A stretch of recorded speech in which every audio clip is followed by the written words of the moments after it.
Hi, ನಮ್ಮ ದಕ್ಷಿಣ ಭಾರತದ ಸಾಂಪ್ರದಾಯಿಕ ಶೈಲಿಯಲ್ಲಿ ಮಾಡುವಂತಹ ಮಜ್ಜಿಗೆ ಹುಳಿ ಹೇಗೆ ಮಾಡೋದು ಅಂತ ತೋರಿಸ್ಕೊಡ್ತೀನಿ ಬನ್ನಿ.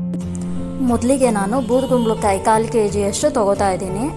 ಇದನ್ನು ನೀಟಾಗಿ ಮೇಲ್ಗಡೆ ವಾಶ್ ಮಾಡಿಕೊಂಡು ಸಿಪ್ಪೆ ಹಾಗೂ ಬೀಜನ ಮೊದಲಿಗೆ ತೆಕ್ಕೊಂಬಿಡಿ. ಬೂದು ಕುಂಬಳಕಾಯಿ ಇಲ್ಲ ಅಂತಂದರೆ ಸೀಮೆ ಬದನೆಕಾಯಿ, ಬಿಳಿ ಬದನೆಕಾಯಿ, ಮೂಲಂಗಿ ಅಥವಾ ಬೆಂಡೆಕಾಯಿ ಈ ತರಕಾರಿಗಳನ್ನ ಕೂಡ ಹಾಕಿ ನೀವು ಮಾಡ್ಬೋದು. ತುಂಬಾ ಟೇಸ್ಟಿಯಾಗಿರುತ್ತೆ.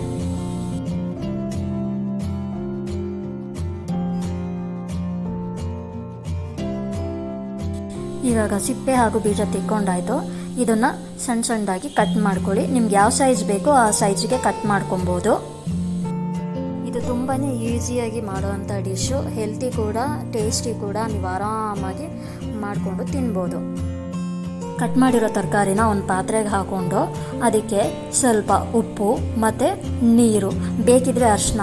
ನಾನಿಲ್ಲಿ ಅರಿಶಿನ ಹಾಕೋದನ್ನ ಮರ್ತ್ಬಿಟ್ಟೆ. ಅರಿಶಿನ ತುಂಬಾ ಒಳ್ಳೆಯದು, ಹಾಗಾಗಿ ಅದನ್ನು ಆ್ಯಡ್ ಮಾಡ್ಕೊಬೋದು. ಯಾವುದೇ ತರಕಾರಿ ಆದರೂ ನೀವು ಮೊದಲೇ ಬೇಯಿಸ್ಕೊಬೇಕಾಗತ್ತೆ. ಒಂದು ಜಾರಿಗೆ ಅರ್ಧ ಕಪ್ಪಷ್ಟು ತೆಂಗಿನಕಾಯಿ ತುರಿ ಹಾಗೂ ಶುಂಠಿ ಮತ್ತು ಬೆಳ್ಳುಳ್ಳಿ, ಕರಿಬೇವಿನ ಸೊಪ್ಪು, ಕೊತ್ತಂಬರಿ ಸೊಪ್ಪು ಹಾಗೂ ಹಸಿಮೆಣಸಿನ್ಕಾಯಿ, ನೆನೆಸಿರುವಂಥ ಕಡಲೆಬೇಳೆ ಹಾಗೂ ಅಕ್ಕಿ ಮತ್ತು ಜೀರಿಗೆ ಇದೆಲ್ಲ ಹಾಕ್ಕೊಂಡು ಡ್ರೈ ಆಗಿ ನೀರು ಹಾಕ್ದೇ ಒಂದ್ಸರಿ ಗ್ರೈಂಡ್ ಮಾಡ್ಕೊಳ್ಳಿ.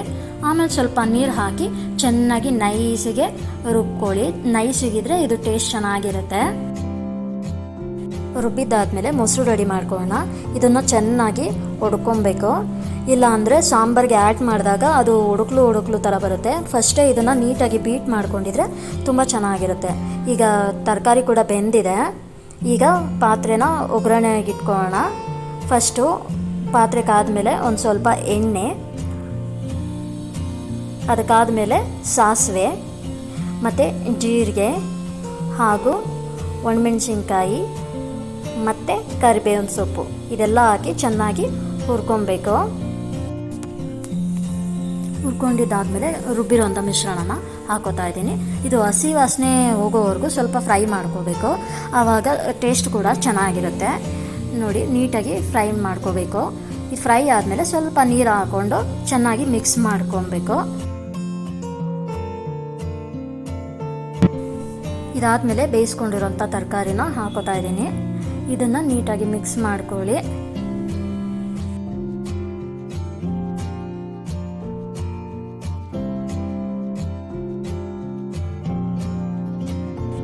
ಇದು ನೀಟಾಗಿ ಮಿಕ್ಸ್ ಆದಮೇಲೆ ಸ್ವಲ್ಪ ಉಪ್ಪು, ಮೊದಲೇ ತರಕಾರಿ ಬೇಯೋದಕ್ಕೆ ಉಪ್ಪು ಹಾಕಿರ್ತೀವಿ.